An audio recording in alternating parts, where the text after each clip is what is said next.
Friends ಎಲ್ಲ ಹೆಂಗಿದ್ದೆ, ಆರಾಮಲ್ದ? ಇವತ್ತು ನಾನು ತೊಂಡೆಕಾಯಿ ಮತ್ತೆ ಕಡಲೆ ಹಾಕಿ ಪಲ್ಯ ಮಾಡ್ತಾ ಇದ್ದೆ. ಈ ಕಡಲೆಕಾಳನ್ನ ನಾನು ನಿನ್ನೆನೆ ತೊಳೆದು ನೆನೆಸಿಟ್ಕೊಂಡಿದ್ದೆ ರಾತ್ರಿ. ಈಗ ಮಧ್ಯಾಹ್ನದ ಊಟಕ್ಕೆ ನಾವು ತೊಂಡೆಕಾಯಿ ಮತ್ತು ಕಡಲೆಕಾಳಿನ ಪಲ್ಯ ಮಾಡೋಣ. ಈ ತೊಳೆದು ನೆನೆಸಿಟ್ಕೊಂಡಿರೋ ಕಡಲೆಕಾಳನ್ನ ಈಗ ನಾನು ಕುಕ್ಕರಲ್ಲಿ ಹಾಕಿ 2 ವಿಸಿಲ್ ಕುಗ್ಸ್ಕತ್ತೆ. ಆಮೇಲೆ ನಾವು ತೊಂಡೆಕಾಯಿ ಪಲ್ಯ ಹೆಂಗ್ ಮಾಡೋದು ನೋಡೋಣ. ಈಗ ನಾವು ತೊಂಡೆಕಾಯಿಯನ್ನು ಚಿಕ್ಕ ಚಿಕ್ಕ ಹೋಳುಗಳನ್ನಾಗಿ ಕೊರೆಸ್ಕೊಳ್ಳೋಣ. ನಾನು ಕೊರೆದಾದ್ಮೇಲೆ ನಿಮ್ಗೆ ತೋರಿಸ್ತೀನಿ. ತೊಂಡೆಕಾಯಿ ಪಲ್ಯಕ್ಕೆ ನಾನು ಕೊಬ್ಬರಿ ಎಣ್ಣೆ ಹಾಕಿ ಅದಕ್ಕೆ ಸಾಸಿವೆ, ಉದ್ದಿನಬೇಳೆ, ಕಡಲೆಬೇಳೆ, ಕರಿಬೇವಿನ ಸೊಪ್ಪು, ಅರಿಶಿನ, ಹಿಂಗು ಹಾಕಿ ಈಗ ಒಂದ್ಸಲ ಸೌಟಲ್ಲಿ ಕೈ ಆಡಿಸ್ತಾ ಇದ್ದೆ. ಅದು ಸ್ವಲ್ಪ ಹೊಂಬಣ್ಣದವರೆಗೆ ಬರೋವರೆಗೆ ಕೈ ಆಡಿಸ್ಕೊಂಡು ಅದಕ್ಕೆ ತೊಂಡೆಕಾಯಿನ ಕೊರೆದು ಹಾಕ್ಕೆಂಬನ.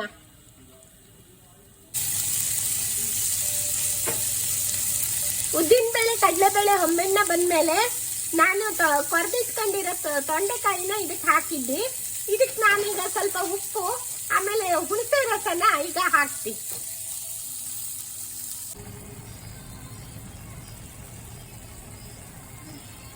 ಉಪ್ಪು ಹುಣಸೆ ರಸ ಹಾಕಿ ಒಂದು ಕುದಿ ಬಂದ್ಮೇಲೆ ನಾವು ಬೇಯಿಸ್ಕೊಂಡು ಇರುವಂತಹ ಕಡಲೆಕಾಳನ್ನ ಇದಕ್ಕೆ ಹಾಕೋಣ.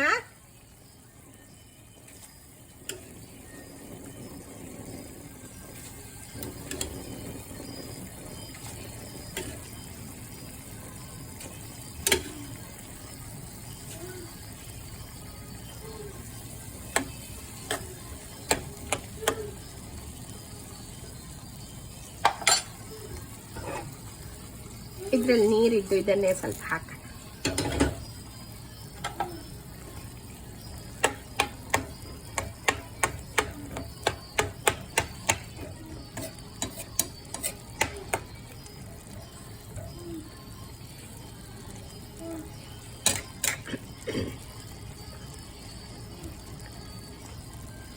ಇದು ಬೇಯ್ತಾ ಇರ್ಲಿ.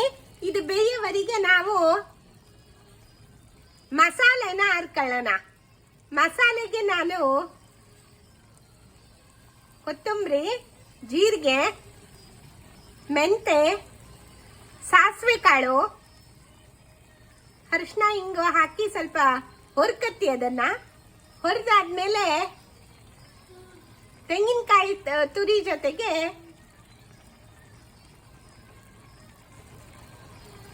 ನಾವು ತರಿಯಾಗಿ ರುಬ್ಕೊಳ್ಳವು. ಅದಕ್ಕೊಂದು ಮೆಣಸು ಹಾಕ್ಕೊಳ್ಳವು, ಕೆಂಪು ಮೆಣಸು ಹಾಕ್ಕೊಳ್ಳವು. ಖಾರ ಬೇಕಂದ್ರೆ ನಿಂಗಕ್ಕೆ ಹೆಚ್ಚಿಗೆ ಕೆಂಪು ಮೆಣಸನ್ನ ಹಾಕೊಳ್ಳಿ, ಖಾರಕ್ಕೆ ತಕ್ಕಂಗೆ. ನಮ್ಮನೇಲಿ ಅಷ್ಟೆಲ್ಲ ಯಾರು ಖಾರ ತಿನ್ನೋದಿಲ್ಲ, ಹಾಗಾಗಿ ನಾನು ಒಂದೇ ಮೆಣಸು ಹಾಕ್ತಾ ಇದ್ದಿ.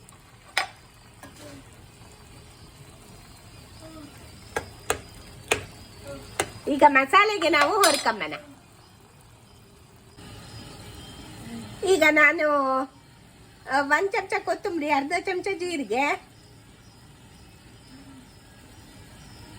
2 ಚಿಟಿಕೆ ಸಾಸಿವೆ, 2 ಚಿಟಿಕೆ ಮೆಂತೆ ಹಾಕೊಂಡು ಹುರಿದಿಟ್ಕೊಂಡೆ. ಅದಕ್ಕೆ ನಾನು ಕರಿಬೇವಿನ ಸೊಪ್ಪು, 1 ಬ್ಯಾಡಗಿ ಮೆಣಸಿನ್ಕಾಯಿ ಹಾಕಿದ್ದೀನಿ, ಸ್ವಲ್ಪ ಅರಿಶಿನ, ಹಿಂಗು ಹಾಕಿ ಹುರಿದಿಟ್ಕೊಂಡು ಕಾಯಿ ತುರಿಯನ್ನ ಹೋಳುಗಳನ್ನಾಗಿ ಮಾಡಿ ಇದ್ರ ಜೊತೆನೆ ಸೇರಿಸ್ಕೊಂಡಿದ್ದೀನಿ. ಇದನ್ನ ನಾವು ಈಗ ಮಿಕ್ಸಿ ಜಾರಿಗೆ ಹಾಕಿ ನೀರು ಹಾಕದೆ ತರಿಯಾಗಿ ರುಬ್ಕೊಳ್ಳೋಣ. ನಾನು ಈಗ ಇದನ್ನ ತರಿಯಾಗಿ ರುಬ್ಕೊಂಡು ಬರ್ತೀನಿ. ಈ ತರ ತರಿಯಾಗಿ ರುಬ್ಕೊಂಡು ಈಗ ಇದರಲ್ಲಿ ಪಲ್ಯದಲ್ಲಿ ನೀರು ಆರ್ತು, ನೀರು ಆರಿದ್ಮೇಲೆ ಇದನ್ನು ಹಾಕಬೇಕು. ಈಗ ನಾವು ಬೇಯಿಸ್ಕೊಂಡಂತಹ ತೊಂಡೆಕಾಯಿ ಮತ್ತು ಕಡಲೆಕಾಳಿಗೆ ಈ ಮಸಾಲವನ್ನ ಸೇರಿಸ್ಕೊಳ್ಳೋಣ.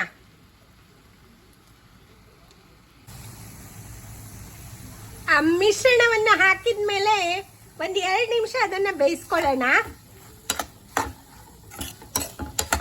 ಆ ಮಸಾಲೆ ಸರಿಯಾಗಿ ಪಲ್ಯಕ್ಕೆ ಹೊಂದ್ಕೋಬೇಕು. 2 ನಿಮಿಷ ಆದ್ಮೇಲೆ ನಾವು ಸ್ಟವ್ ಅನ್ನ ಆಫ್ ಮಾಡೋಣ.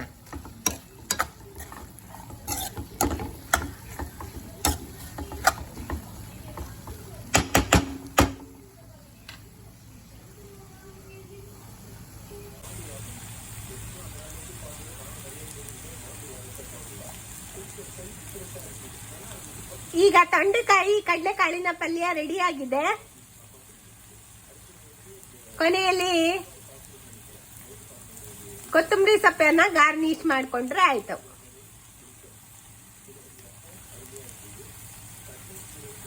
ನೋಡಿದ್ರಲ್ಲ ಫ್ರೆಂಡ್ಸ್,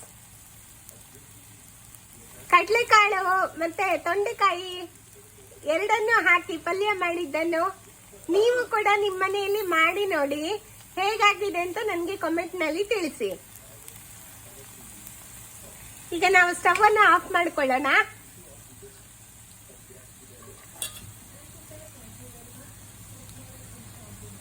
ಈ ಕಡಲೆಕಾಳು ಮತ್ತು ತೊಂಡೆಕಾಯಿ ಪಲ್ಯವನ್ನು ಅನ್ನದ ಜೊತೆ, ಚಪಾತಿ ಜೊತೆ, ರೊಟ್ಟಿ ಜೊತೆ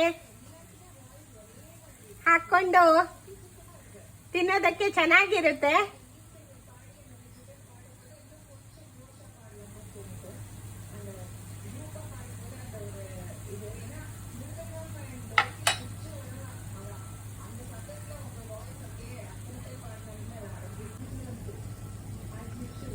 ಈ ವಿಡಿಯೋ ಇಷ್ಟ ಆದಲ್ಲಿ ಲೈಕ್ ಮಾಡಿ, ನಿಮ್ಮ ಫ್ರೆಂಡ್ಸಿಗೆ ಶೇರ್ ಮಾಡಿ, ಹಾಗೆಯೇ ಸಬ್ಸ್ಕ್ರೈಬ್ ಮಾಡೋದನ್ನು ಮಾತ್ರ ಮರಿಬೇಡಿ. ನಾನು ನಿಮ್ಗೆ ಮುಂದಿನ ವಿಡಿಯೋದಲ್ಲಿ ಸಿಗುತ್ತೇನೆ. ಅಲ್ಲಿವರೆಗೆ ಬಾಯ್.